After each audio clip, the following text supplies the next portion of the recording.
Hello friends, எல்லாரும் எப்படி இருக்கீங்க? இன்னைக்கு நம்ம வீடியோல சேமியா வச்சு நம்ம பகோடா செய்ய போறோம்.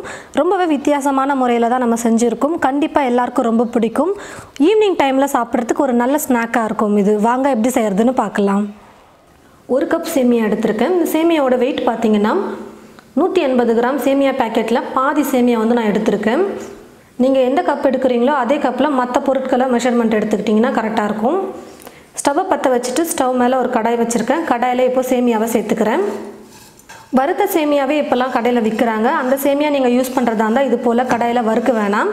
சேமியாவை வறுக்காம அப்படியே ஸ்ட்ரைட்டா நம்ம ஸ்நாக்ஸ் செய்ய ஆரம்பிச்சிடலாம். ஸ்டவ்வை மீடியம் ஃப்ளேம்ல வச்சிட்டு ஒரு 2 நிமிஷம் சேமியாவை நல்லா வறுத்துக்கலாம்.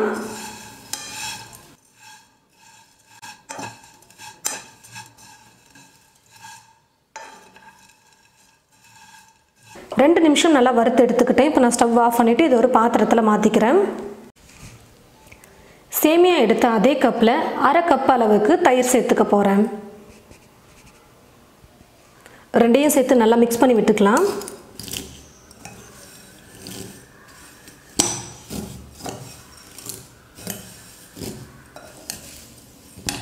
பாருங்க நல்லா மிக்ஸ் பண்ணிக்கிட்டேன். இப்போ வந்து கொஞ்சமா தண்ணி சேர்த்துக்கலாம்.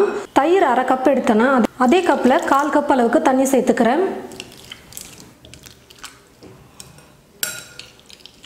இப்போ நான் அப்படியே ஒரு பிளேட் போட்டு மூடி வச்சிடுறேன். குறைஞ்சது ஒரு 1/2 மணி நேரமாவது நல்லா ஊற வைக்கணும். அப்பதான் சேமியா வந்து நல்லா ஊறி வரும். அப்பப்போ கொஞ்சம் கலந்து விடுங்க. அப்பதான் மேல இருக்கிற சேமியாவும் நல்லா தண்ணியில பட்டு நல்லா ஊறி வரும். பாருங்க फ्रेंड्स, நல்லா 1/2 மணி நேரம் ஊற வச்சதனால சேமியா வந்து நல்லா ஊறி சேர்த்திருந்த தயிர் தண்ணி எல்லாமே ட்ரை ஆயிட்டு வந்துருச்சு. இப்போ இது கூட ஒரு பச்சை மிளகாவை நல்லா குட்டி குட்டியா கட் பண்ணி வச்சிருக்கேன். அதை சேர்த்துக்கிறேன். கொஞ்சம் கறிவேப்பிலை பொடியா நறுக்கியது, கொத்தமல்லி பொடியா நறுக்கியது, ஒரு பெரிய வெங்காயம் எடுத்து நல்லா மெல்லிசா நீல நீளமா இது போல கட் பண்ணி எடுத்துர்க்கேன். அதையும் சேர்த்துடுறேன். உப்பு தேவையான அளவுக்கு சேர்த்துக்கிறேன். காரத்துக்கு கொஞ்சமா மிளகாய் தூள் சேர்த்துக்கிறேன். நம்ம பச்சை மிளகாய் சேர்த்துருக்கோம். இருந்தாலும் மிளகாய் தூள் சேர்க்கும்போது இன்னும் நல்லா டேஸ்டா இருக்கும். காரம் வந்து எல்லா இடத்துலயும் நல்லா ஸ்ப்ரெட் ஆகிறதுனால டேஸ்ட் சூப்பரா இருக்கும். சீரகத்தூள் கொஞ்சம் சேர்த்துடுறேன். எல்லாத்தையும் சேர்த்து நல்லா மிக்ஸ் பண்ணி விட்டுக்கலாம். நல்லா மிக்ஸ் பண்ணியாச்சு.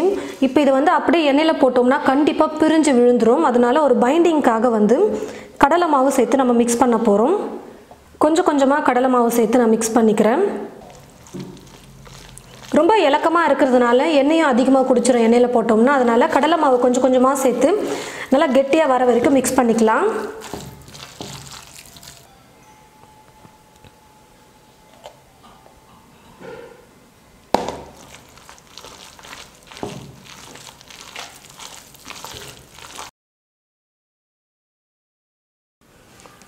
பாருங்க फ्रेंड्स, கொஞ்சம் கொஞ்சமா கடலை மாவு சேர்த்து நல்லா இந்த மாதிரி கொஞ்சம் கெட்டியா வர வரைக்கும் நான் மிக்ஸ் பண்ணிக்கிட்டேன்.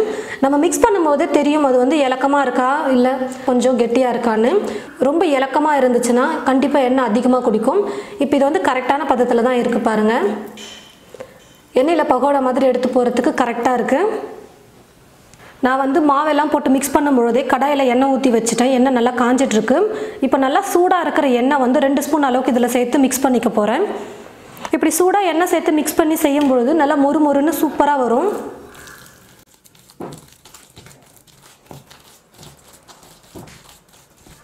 கடாயில எண்ணெய் ஊற்றி வச்சுட்டேன். எண்ணெய் வந்து நல்லா காஞ்சிருச்சு. கொஞ்சம் சேமியாவை எடுத்து எண்ணெயில போட்டா எண்ணெய் காஞ்சிருச்சா இல்லையான்னு தெரிஞ்சிடும். நல்லா காஞ்சிருச்சு பாருங்க. கொஞ்சம் சேமியாவை எடுத்து நம்ம எண்ணெயில போட்டு பொரிச்சு எடுத்துக்கலாம். உங்களுக்கு எந்த ஷேப்ல வேணும்னாலும் அந்த ஷேப்ல நீங்க பொரிச்சுக்கலாம். பகோடா மாதிரி ஷேப்லயும் நம்ம ஷேப் பண்ணாம அப்படியே மாவை எடுத்து அப்படியே சேமியாவை எடுத்து எண்ணெயில போட்டுக்கலாம். அப்படி இல்லைன்னா ரவுண்ட் ரவுண்டா கூட நீங்க எடுத்து போண்டா மாதிரியும் நீங்க போட்டு பொரிச்சு எடுத்துக்கலாம்.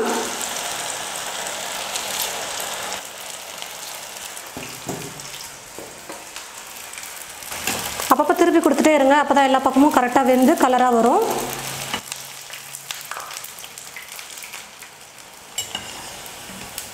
பாருங்க மேலே வந்து நல்லா கலரா வந்துருச்சு. உள்ளே வெந்திருக்கும். இப்போ நான் எடுத்துக்கிறேன். எண்ணெய் ரொம்ப சூடேறிடுச்சுன்னா சீக்கிரமா மேலே கலர் வந்துடும். ஆனால் உள்ள வந்து மாவு அப்படியே பச்சையாவே இருக்கும்.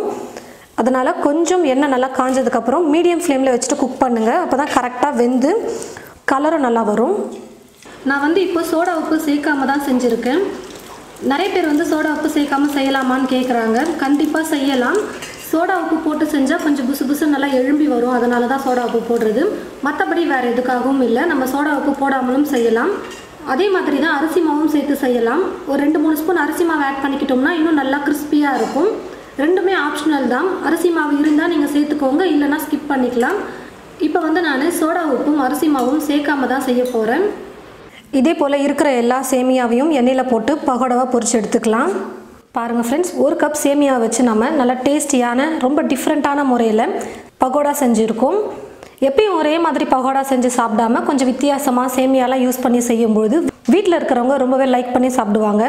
என்னடா புதுசாக செஞ்சு தராங்களே அப்படின்னு சொல்லிட்டு சாப்பிடவே ரொம்ப ஆவலாக வெயிட் பண்ணிட்டு இருப்பாங்க. அதுவும் நம்ம வெங்காயம் வேறு நல்லா நீளமாக கட் பண்ணி போட்டிருக்கிறதுனால பாருங்கள், பார்க்கவே எவ்வளோ நல்லா சூப்பராக இருக்குது பகோடா. எண்ணெயே பாருங்கள் அவ்வளோவா குடிக்கவே இல்லை. நம்ம கரெக்டான முறையில் நம்ம மிக்ஸ் பண்ணோம்னா எண்ணெய் குடிக்கவே குடிக்காது. சேமியாவை மட்டும் நம்ம ஊற வச்சு எடுத்துக்கிட்டோம்னா 10 நிமிஷத்துலேயே நல்லா டேஸ்டியாக பகோடா சூடாக சாப்பிடலாம். ஈவினிங் டைமில் சாப்பிட்றதுக்கு ஒரு நல்ல சூப்பரான ரெசிபி இது. நீங்களும் உங்களோட வீட்டில் ட்ரை பண்ணி பார்த்துட்டு எப்படி இருக்குன்னு மறக்காமல் கமெண்ட் பாக்ஸில் கமெண்ட் பண்ணுங்கள். இந்த சேமியா பகோடா வீடியோவை மற்றவங்களுக்கும் ஷேர் பண்ணுங்கள். இது போல் நிறைய ரெசிபிஸ் பார்க்க தமிழ் ஃபுட் மசாலா சேனலை சப்ஸ்கிரைப் பண்ணி வச்சுக்கோங்க. கூடவே பக்கத்தில் இருக்கிற பெல் ஐக்கானை கிளிக் பண்ண மறந்துடாதீங்க. தேங்க்யூ.